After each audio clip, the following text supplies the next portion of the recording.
Happy Thanksgiving, everybody. It is Thanksgiving morning, and the birds and squirrels are chirping at me. I don't know if you could hear that on camera, but a lot has been going on, as you can see. I'm going to start out here. We took care of the burn pile. We got about 95% of it.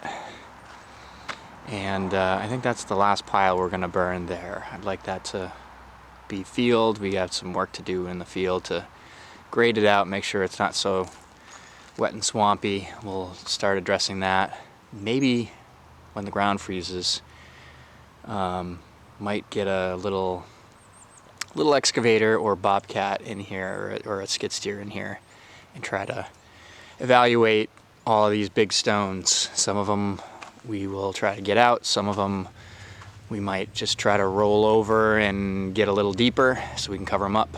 And we need to be able to mow this in stripes in a pattern that's going to take me less than 4 hours to mow this relatively small amount of field out here. So that burn pile is going to get burned up once we have some snow on the ground. It's very close to the trees over here, obviously, and I don't want to get it too crazy. We have a little bit more to add on top, but it's a lot smaller than this guy was, so I feel pretty good about that. Back to the house. I think everybody's seen the brick on the last video. Really, it remains unchanged, but we do finally have that insulation along the front, and that looks really nice. As you can see, it's a little bit of a different product. It's pressed, it's compressed already, and it's really firm. Somewhere between a sheet of plywood and a bat of traditional insulation. It holds up. You get R10 on the exterior, plus an air gap / rain screen that goes on in front of it. You can see that on the family room. You can kind of scoot over there. And they got a little pieces to chunk to fit in here and there. But you can see what's going to happen is there'll be these strips of wood, and they'll locate them on each of the studs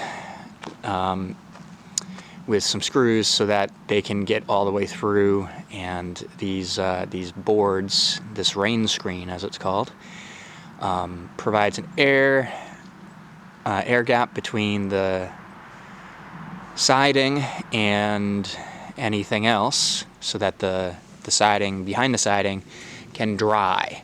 There's also these air vents. I think they're called core vent or something like that. You can see they've got these little, I don't know if you can see or not on camera. I hope you can see that there's these little ridges all the way down, and they allow air to come up from underneath, ventilate all the way through this little air gap that we're creating, just a 3/4 inch air gap. And these screws are kind of special screws that go through this board, through 2 inches of this dense insulation. Again, I can really push all my weight, and I just feel it giving a little bit. And that little bit of give is nice, because then they can plumb out all of these boards and make sure they're running true and everything's going to be nice and straight across the front.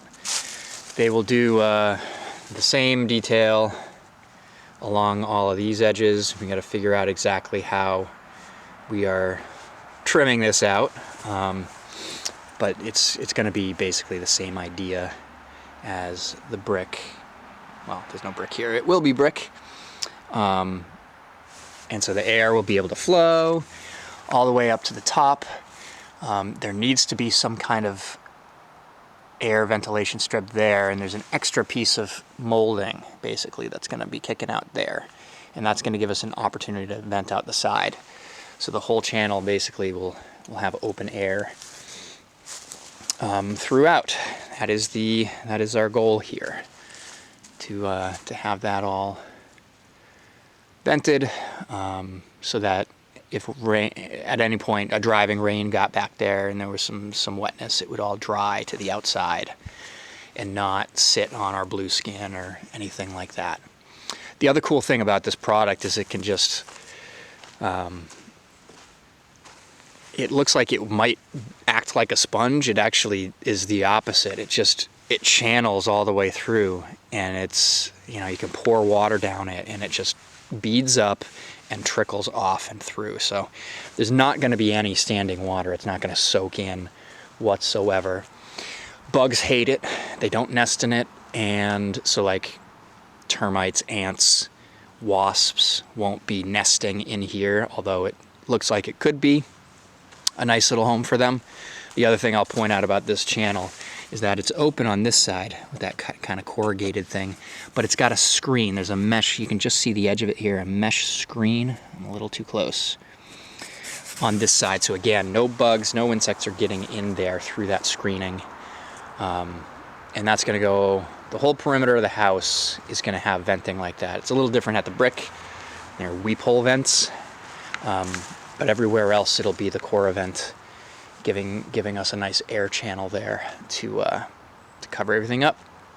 And looking down the side, you know, it's all very flat, but even more than that, you know, it'll be trued up really by hanging these boards and sucking them in or shimming them out so that we get a true flat surface on all of this to mount the siding and all the trim and everything else. Just take a quick walk around the back.